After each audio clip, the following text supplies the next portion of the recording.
Good morning. I am Reverend Aaliyah Kemmler, minister of First Parish Church of Groton, Massachusetts. I am so glad you are here for services this morning. Please say hello in the chat if you haven't done that already, so we know that you are here. We are a community seeking to deepen spiritually, to take care of one another, and to be a blessing to the world.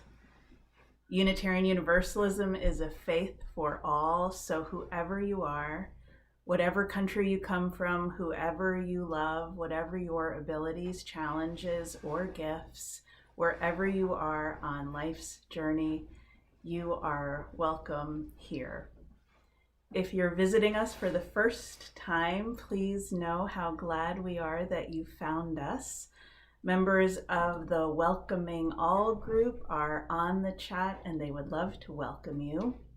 Everyone is encouraged to come to coffee hour by Zoom after the service, and you will see the link to coffee hour on your screen once the service is over.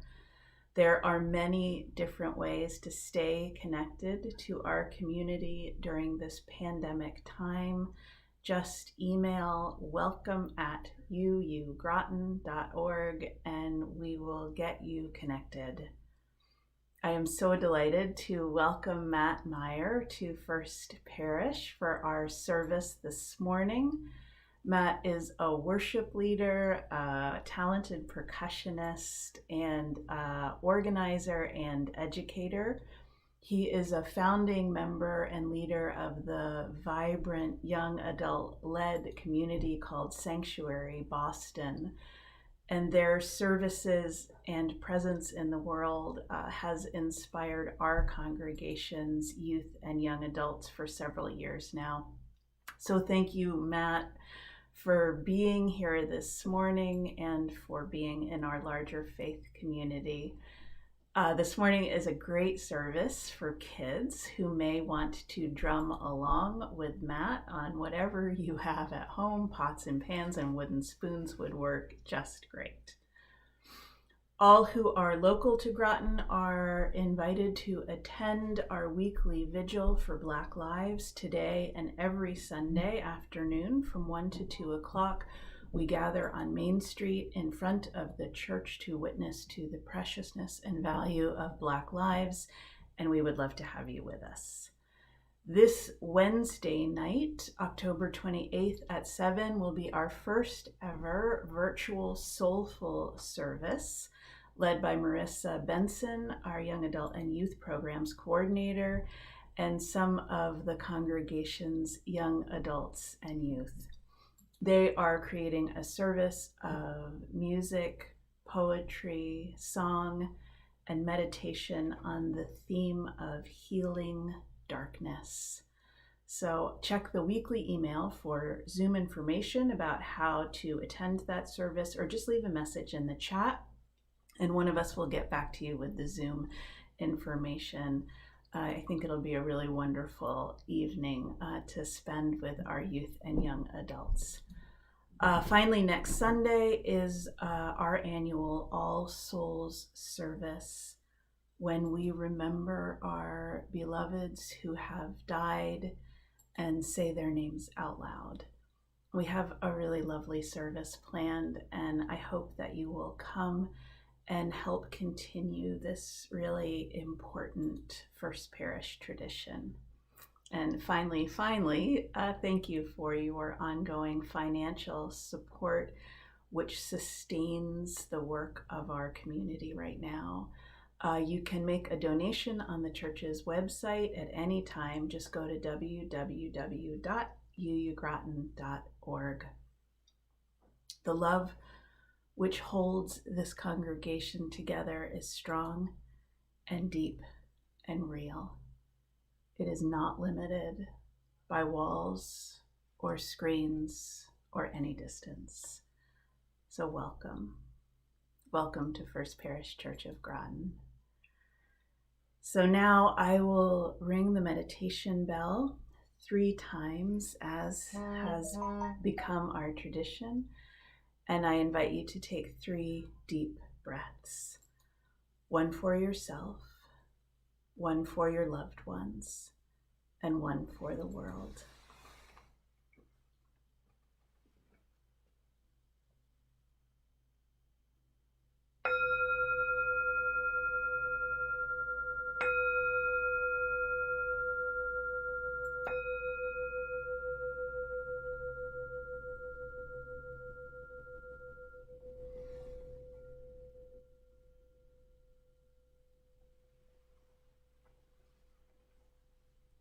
So before turning things over to Matt for the rest of this service, I'll light the chalice, which is the symbol of our Unitarian Universalist faith.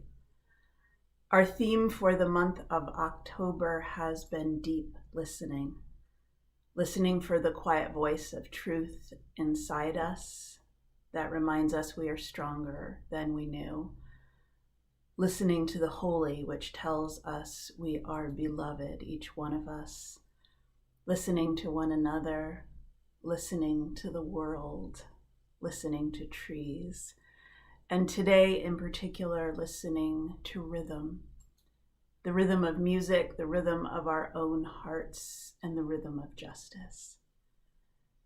As we light our chalice this morning, I ask you to hold in love and in prayer these particular members of our community, Robbie and Matthew, both of whom are struggling right now, Lauren's mother, Bernice, and her husband, Bob, who are both fighting cancer, for healing for them, and for Deb's dear friend, Chuck, who died recently, and for his wife, Marjorie, and their whole family.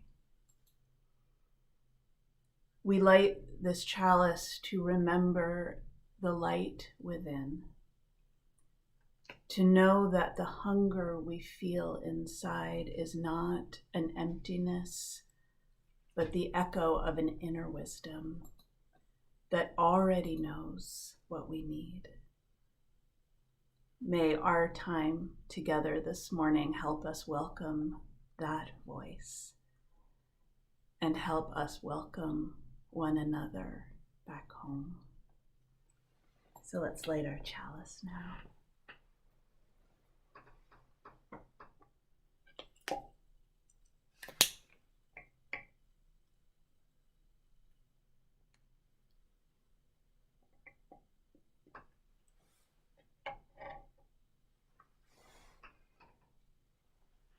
And we'll sing together Spirit of Life by Carolyn McDade. As is our tradition, we sing it first in Spanish, translated by Lilia Cuervo and Ervin Barrios, and then in English. There is a link to the words in the description box, and I hope that you will sing with me. Fuente de amor, ven hacia mí, y el corazón cántale tu compasión.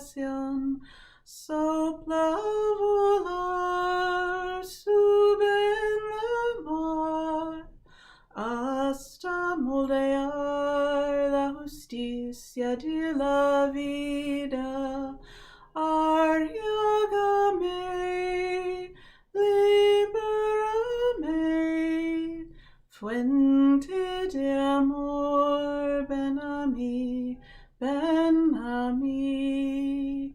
Spirit of life, come unto me. Sing in my heart all the stirrings of compassion. Blow in the wind, rise in the sea, move in the hand, giving life the shape of justice. Roots hold me close, wings set me free. Spirit of life, come to me, come to me.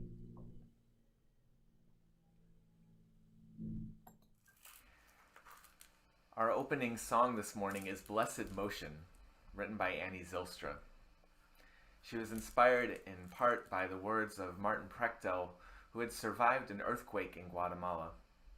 He spoke of what it was like to have the earth beneath his feet, that which had always been so reliable, so permanent, suddenly in motion. He said the idea, the myth of solid ground is a myth believed by those who live on the earth rather than in it. These days it can feel like the earth beneath us is shifting quickly and in uncertain ways. And so I invite you into the spirit of this song. Please sing along at home. There's a high part and a low part, some call and response. Find whichever part works best for you, or make up some new parts or some new harmonies. I believed in solid ground until I saw the earth in motion, in the winds of steady change, and the ever-rolling ocean. Now the low part. All moves on in perfect motion. All is change and ever rolling ocean. All moves. We'll do that part two more times. In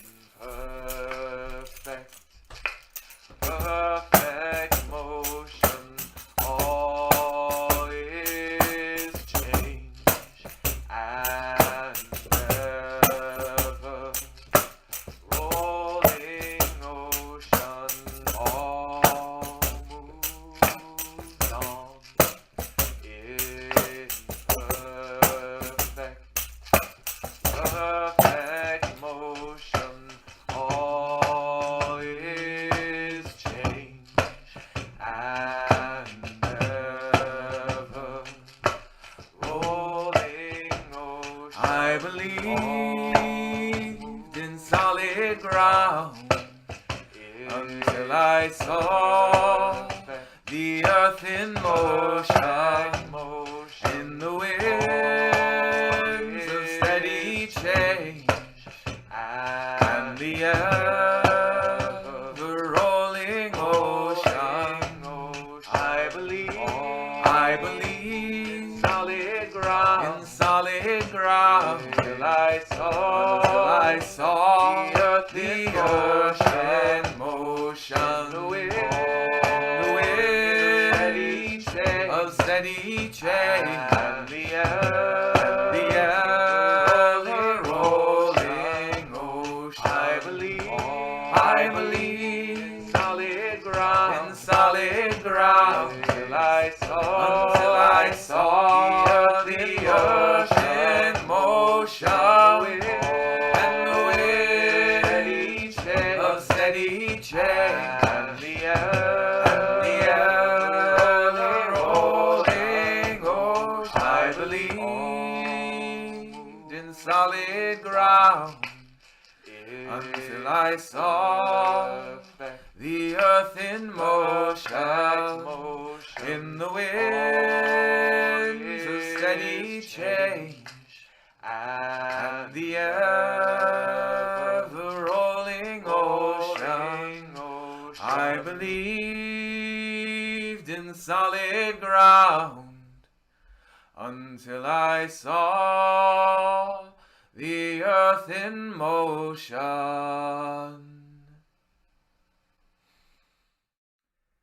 I'd like to share a story with you all this morning.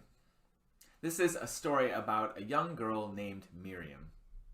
Now, Miriam was just about to enter the 4th grade, and she was thrilled, because that was the year in her school when every student got to learn an instrument and play in the school orchestra. And Miriam loved music. So on the first day of class, she showed up to the orchestra room extra early. She walked in and she looked around at all of the wonderful instruments. There was the giant bass drum, the beautiful violins, shiny brass trumpets. She wondered which instrument she would get to play in the orchestra. She saw her teacher, Miss Berman, there, and she said, "Here I am. What instrument do you need me to play in the orchestra?" Miss Berman looked at her. "Miriam, right? I think I've got just the right instrument for you." And she disappeared a moment later into her office and came out again with a tambourine. "A tambourine," Miriam said. "Well, is that even an instrument?" "Well, of course," said Miss Berman. "Every great orchestra needs a great tambourine player, and you are our tambourine player." Well, Miriam took the tambourine, but for the whole rehearsal all day long, she ended up just playing the same rhythm over and over. It went like this. Dot, dot, dot, dot, dot, dot. Can you all try that? Dot, dot, dot, dot, dot, dot. And the next day, the whole day, through the whole rehearsal, she just played that same rhythm over and over again. It went dot, dot, dot, dot, dot, dot. And then Wednesday and Thursday and Friday, the whole rest of the week, it was that same rhythm over and over and over. It went dot, dot, dot, dot, dot, dot. And you might guess Miriam was not any more excited about the tambourine at the end of the week than she had been at the beginning.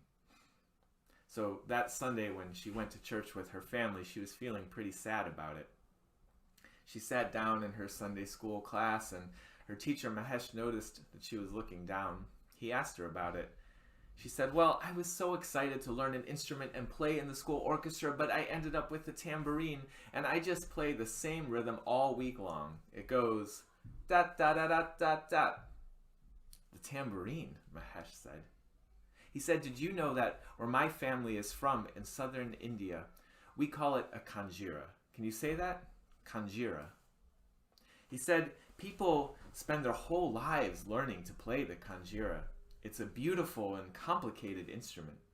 And every sound that you can make on the kanjira, you can also sing. And so people put the sounds, the rhythms of the kanjira together to make, well, to make poetry out of the rhythms of it.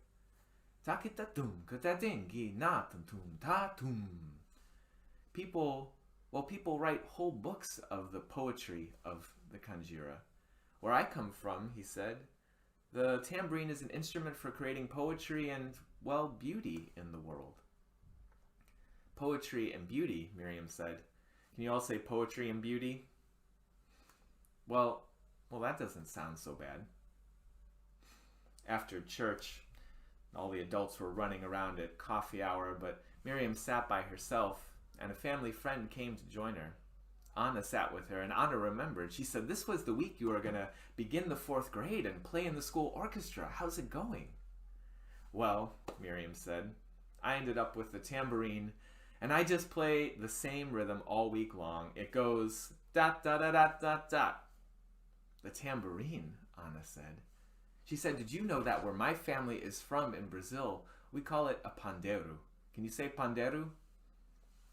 She said people have been playing the pandeiro for generations in Brazil.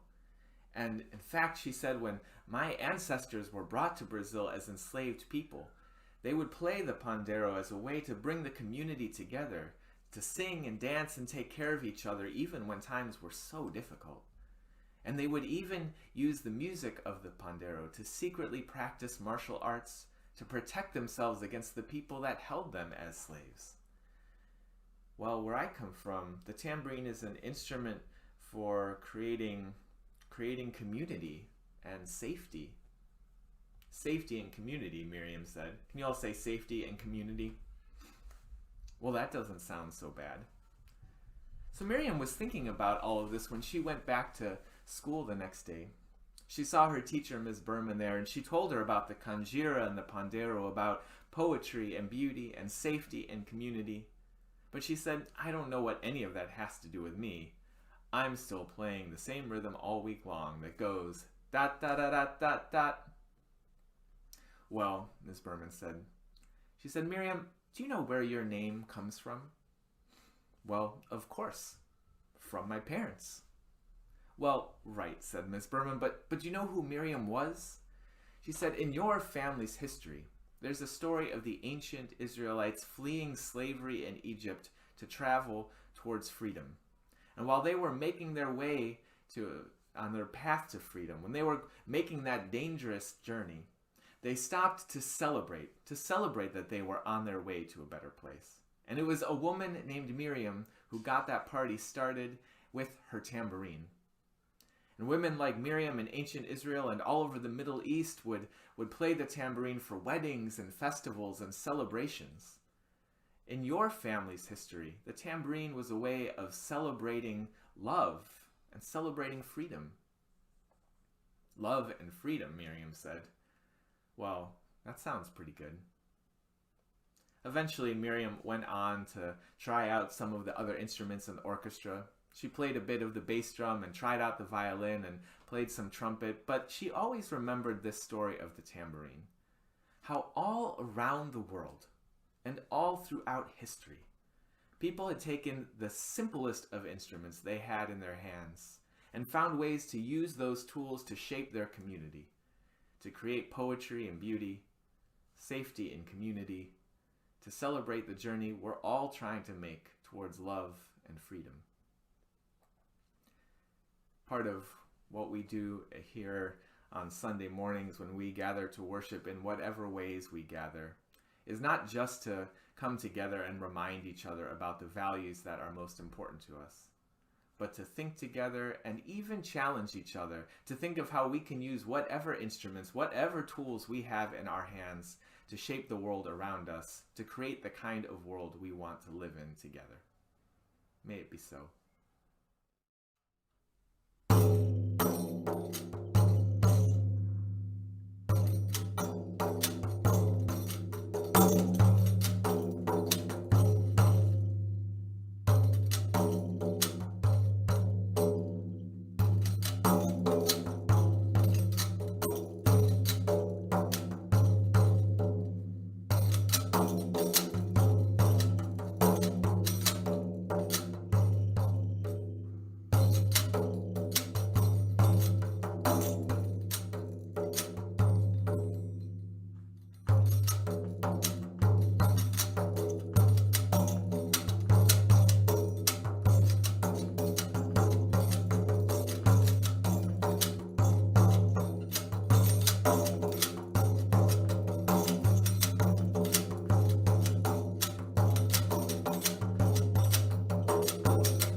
These words from Mickey Scott Bay Jones in her Invitation to Brave Space.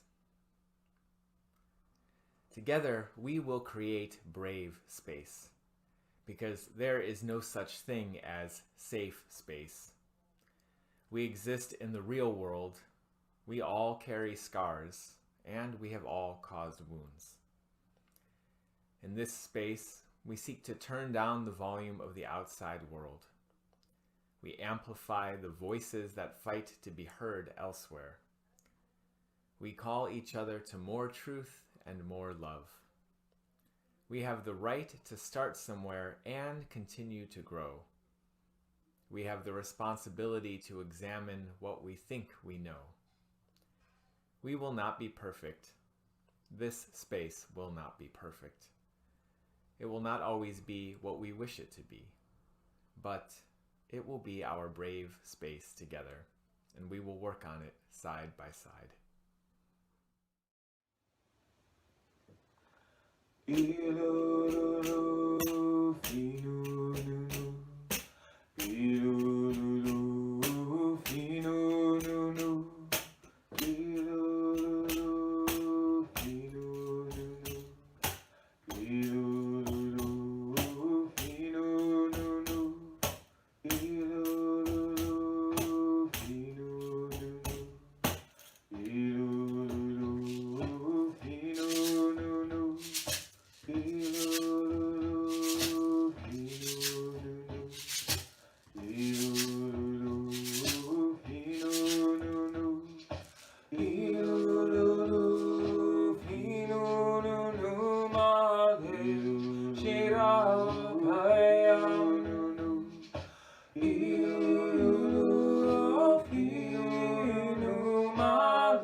I start off most days with a to-do list, usually scribbled on a post-it note in the corner of my desk. And on that list most days is writing, but it's something I struggle to make time for. One of my favorite authors, Anne Lamott, talks about how hard it is, in fact, to just sit down every day and put your butt in the chair and make time for writing. She says the discouraging voices will hound you. This is all piffle, they will say, and they may be right. What you are doing may just be practice, but practice is how you're going to get better. Some of the best writing advice I ever got was from a teacher who said, "For now, don't write. Just write what you would write if you were going to write." I sometimes feel like in all the years since I got that advice, I haven't written anything yet, but I have written a lot about what I would write if I did. You might call this the practice of practicing, learning how to practice. The demons of perfectionism stand in the way of good writing, just as they stand in the way of creative risk-taking in general, which is unfortunate because building a life for yourself that doesn't yet exist in any way requires some creative risk-taking. And certainly these days, being your best self, even in uncertain and anxious times such as these, requires setting aside those discouraging voices that show up. And perhaps even more so, trying to build a world of justice and equity and compassion when the fires are burning, when violence is still too much with us. Well, that requires setting aside the voices that say your efforts are just piffle. When the demons of perfectionism show up like that for me, I try to practice the practice of showing up for myself and for others. Learning how to practice has certainly been part of my journey as a musician.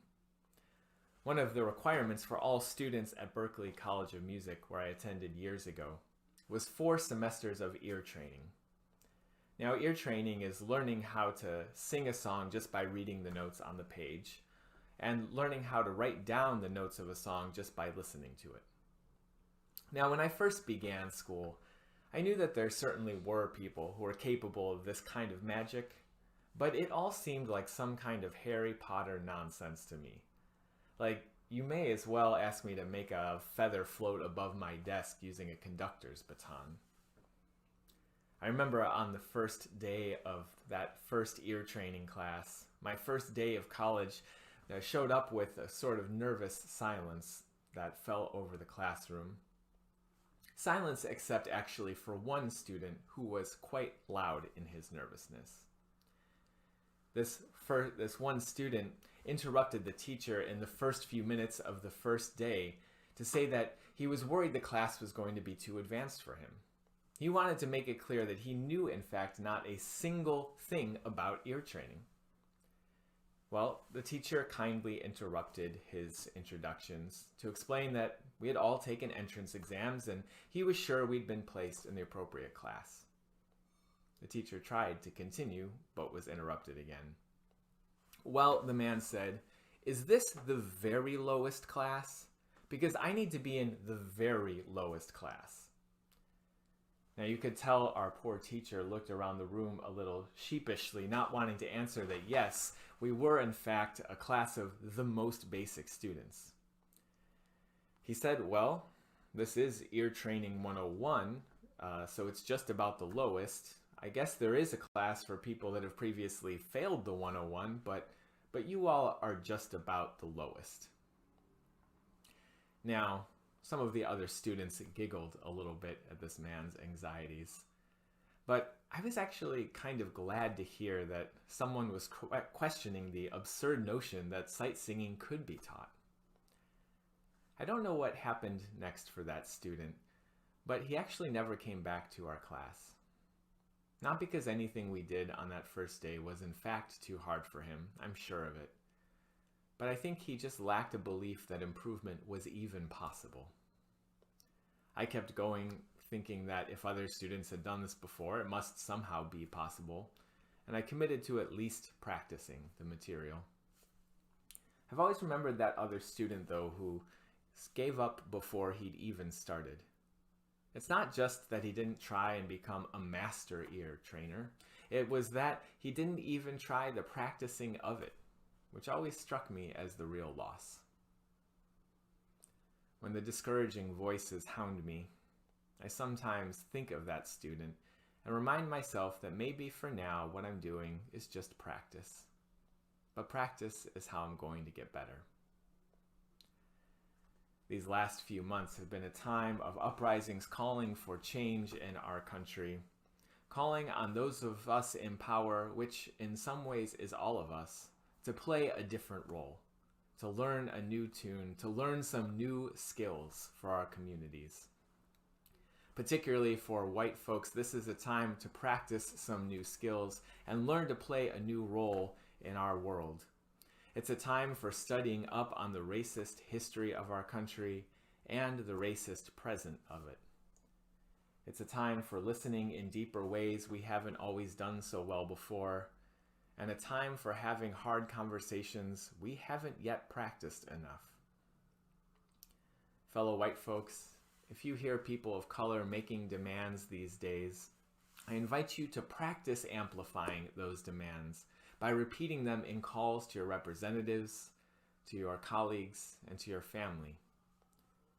If you've inherited wealth that was accumulated in a time of systematic segregation, which is true of all wealth in this country, now is a good time to practice giving it away. If your muscle memory has been to call the police when something goes wrong, now is a good time to practice something different, learning new skills for community safety and accountability. I know I won't all of a sudden do all of these, but I will practice the doing of them. Let us practice together. Musicians know as well as anyone that muscle memory is very real, that consistent practice changes the very structure of our brains, rewiring our circuitry and forging new connections and new possibilities. No one is born a musician. Even elder birds need songbirds to sing to them and teach them the tunes. Practice doesn't make music perfect, but it makes music possible. And so let us practice the practicing. Let us learn to practice together in community, in relationship to each other, calling each other to more truth and more love. Practice won't make the world perfect, but it makes a better world possible. Someday I want to be a true expert in compassion and justice when anxiety moves in the air like a storm. Someday I want to be well practiced at creating brave space even when there is no such thing as safe space. Someday I want to be well practiced at amplifying the voices that fight to be heard elsewhere. And these are daunting tasks, to be sure. On most days, learning to transcribe a symphony seems more manageable, but that's okay. For now, I don't have to do all of those things. I just need to practice doing what I would do if I were doing them. So, dear ones, don't promise to be your best self today. Just practice being the person you would be if you were being your best self. Don't try to create a new world in the shell of this old empire this week. Don't try to forge a perfect world of love and compassion this month. Just do what you would do if you had committed to such things. You have the right to start somewhere and continue to grow. We all have the responsibility to examine what we think we know. And so let us start together. Let us grow together. And let us practice together. May it be so. Our closing song is Let the Life I Lead Speak for Me. I originally had learned that this song was a traditional folk tune, but it turns out that it was actually adapted from a 70s R&B group, the Consolers. Let the life I lead speak for me. Let the life I lead speak for me. When I'm lying in my grave and there's nothing more to say, let the life I lead speak for me.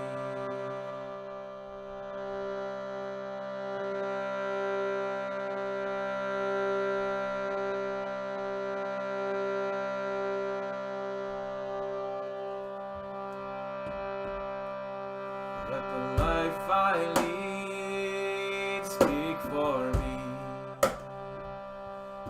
Let the life I lead speak for me. When I'm lying in my grave and there's nothing more to say, let the life I lead speak for me. Let the friends I have speak for me. Let the friends I have speak for me. When I'm lying in my grave and there's nothing more to say, let the friends I have speak for me. Let the work I do, let the work I do speak for me. Let the work I do speak for me.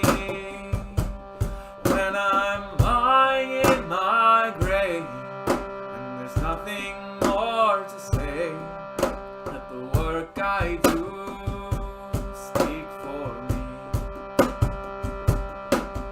Let the songs I sing speak for me. Let the songs I sing speak for me.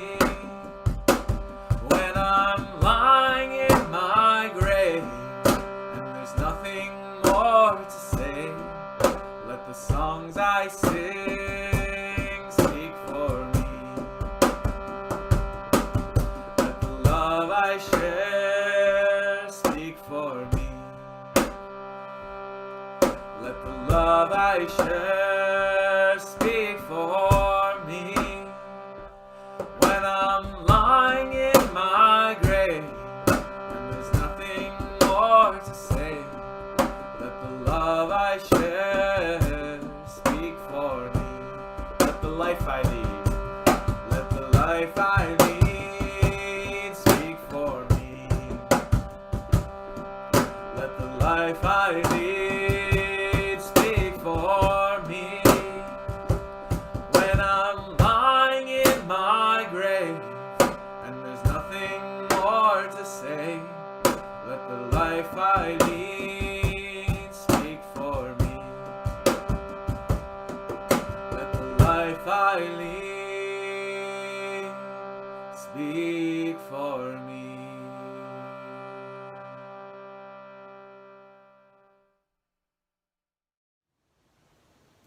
Beloveds, don't try to be your best self today. Just be the person you would be if you were practicing being your best self. Don't try to build a new world in the image of love this week. Just do what you would do if you had committed to such things. You have the right to start somewhere and continue to grow. We all have the responsibility to examine what we think we know. And so let us start together. Let us grow together. And let us practice together. Go in peace, go in love, and go and be blessed as you are a blessing to others. Thank you, Matt. Thank you for that invitation into brave space, and also the reminder that we get to practice. In fact, really, that's all we can do. Practice courage, practice compassion, practice joy. So I invite everyone to join us for coffee hour. The information on how to get there will be on your screen after the postlude music. But for now, put a hand over your heart and with the other, reach out and know that we are connected by strong and sturdy threads of love. Go in peace, friends. Be a blessing to this world.